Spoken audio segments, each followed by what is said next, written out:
اس کے اندر اللہ تعالیٰ نے یہ بعد دیگر بہت ساری عبادتوں کو جمع کیا۔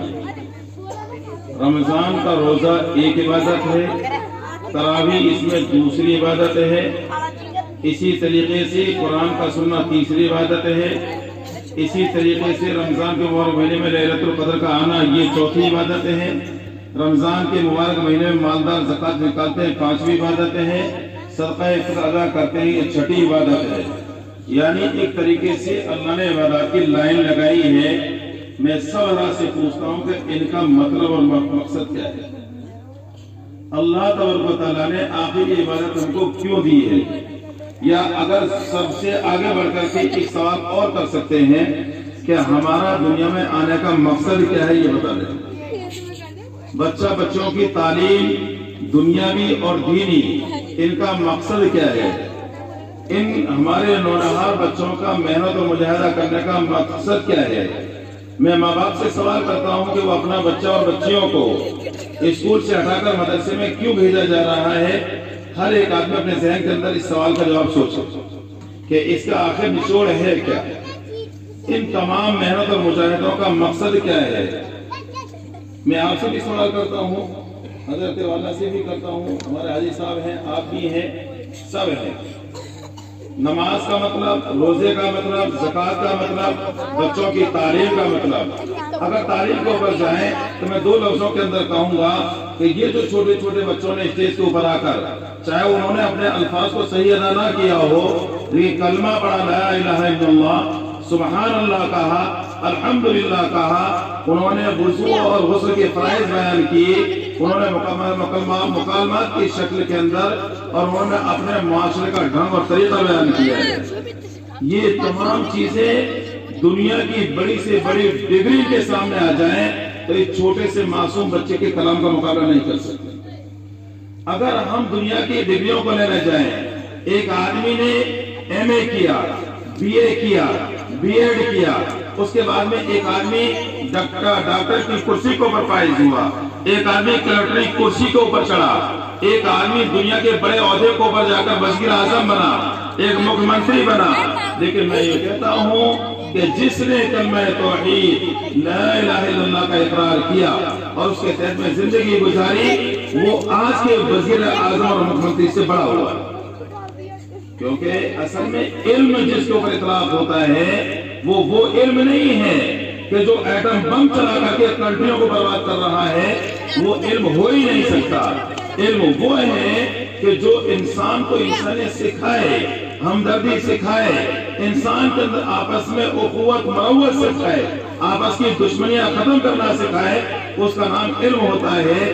یہ علم نہیں ہے کہ جو آپس کے اندر دشمنی پیدا کرے، آپس کے حق حقوق کو برباد کرنے کے اوپر آمادہ کر دے، بات کے اوپر لڑائی جھگڑا ہو جائے، کورٹ کچہری کے چکر کاٹنے لگے، وہ علم ہے ہی نہیں۔ علم تو یہ ہے جو کورٹ کچہری سے دور رکھے، اپنے مسائل کا حل قرآن اور حدیث کی روشنی میں کرے، یہ علم ہے جس علم کی آپ تعلیم حاصل کرتے ہیں۔ بہرحال میں نے کئی سوالات کیے اور ان تمام کا نچوڑ کیا ہے؟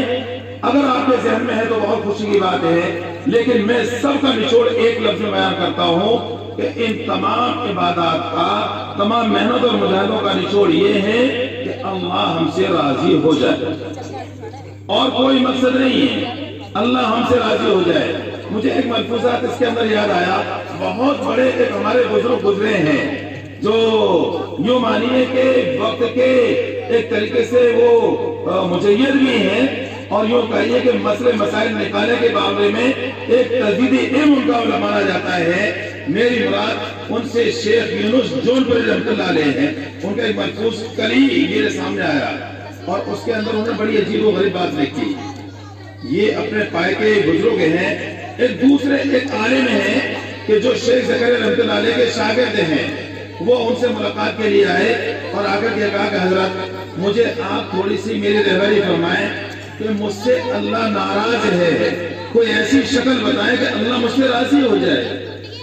حضرت نے ارشاد فرمایا کہ میں کون ہوتا ہوں کہ میں آپ کو کوئی راستہ بتاؤں؟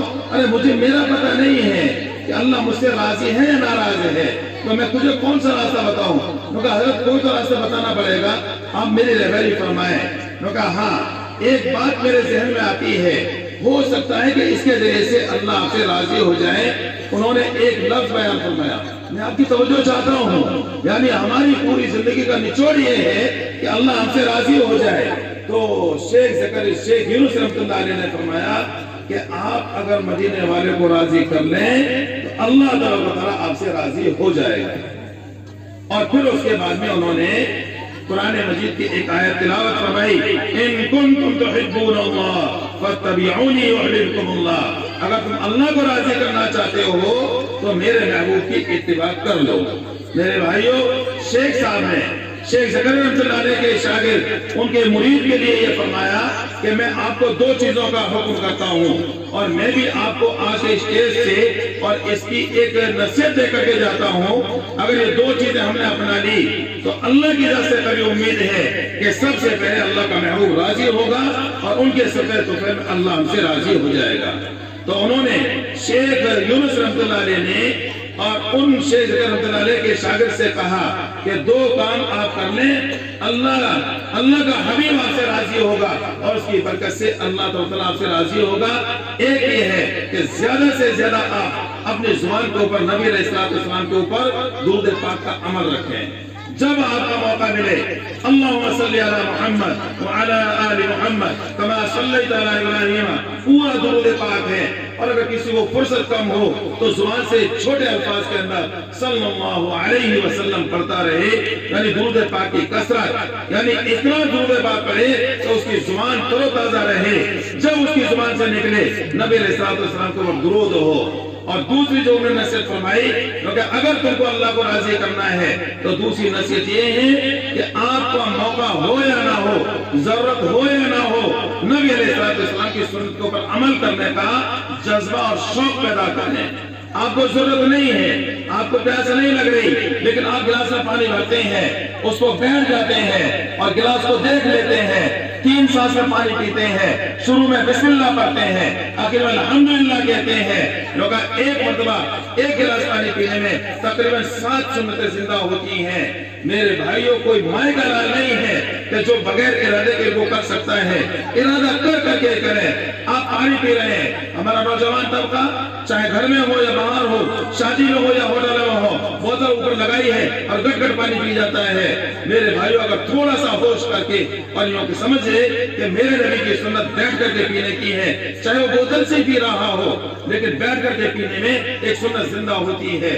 کیونکہ آدمی سنت زندہ کرنے پر آ جائے تو اس کی برکت سے حبیب راضی ہوگا اور حبیب کے صدقے توفے میں اللہ راضی ہو جائے گا۔ میرے بھائیوں، شیخ زکریا رحمۃ اللہ علیہ کے شاگرد یہ نصیحت سن کے چلے جاتے ہیں، مکمل 1 مہینے کے بعد تشریف لاتے ہیں اور ان کے چہرے کے اوپر خوشی کے آثار نمایاں ہیں، حشاش اور بشاش ہیں۔ آ کر کے شیخ صاحب سے سلام کلام کیا اور یہ کہا کہ حضرت آپ نے کیا نسخہ بتایا ہے، میری تو زندگی پلٹ گئی۔ وہ کیسے؟ کہا جب اللہ ناراض تھا تو آپ نے یہ عمل بتایا، میں نے عمل شروع کیا، اللہ مجھ سے راضی ہو گیا۔ تو کہا واہ، ہماری زندگی اتنی کٹ گئی، ہماری عمر اتنی ہو گئی، آج تک ہم کو اتنا پتہ نہیں لگا اللہ راضی کیسے ہوتا ہے، ہمیں یہ پتہ نہیں لگا اللہ ناراض کیسے ہوتا ہے، اور تم نے 1 مہینے کے اندر پتہ لگایا کہ اللہ راضی ہو گیا۔ پہلے یہ پتا تھا کہ اللہ ناراض ہے، پہلے یہ تو بتاؤ کہ آپ نے اس کو پہچانا کیسے؟ انہوں نے کہا کہ جب اللہ ناراض تھا تو میں نے دیکھا میری عبادتوں کے اندر مجھے مزہ نہیں آ رہا، میرے ذکر کے اندر لطف نہیں آ رہا، میرے اندر بالکل ایک دم سے دماغ کے اندر اچاٹ رہتا ہے، اور یہ کنڈیشن تو میری اور آپ کی بھی ہے۔ ہم نمازوں کے اندر اپنے کاروبار کا حساب لگا لیتے ہیں، نماز میں رشتہ داری کا حساب لگا لیتے ہیں، ہم 2 رکعت نماز کے اندر اور لگا یہاں سے بمبئی تک کا سفر کر لیتے ہیں، نماز کے اندر ہمارا روپے پیسے کا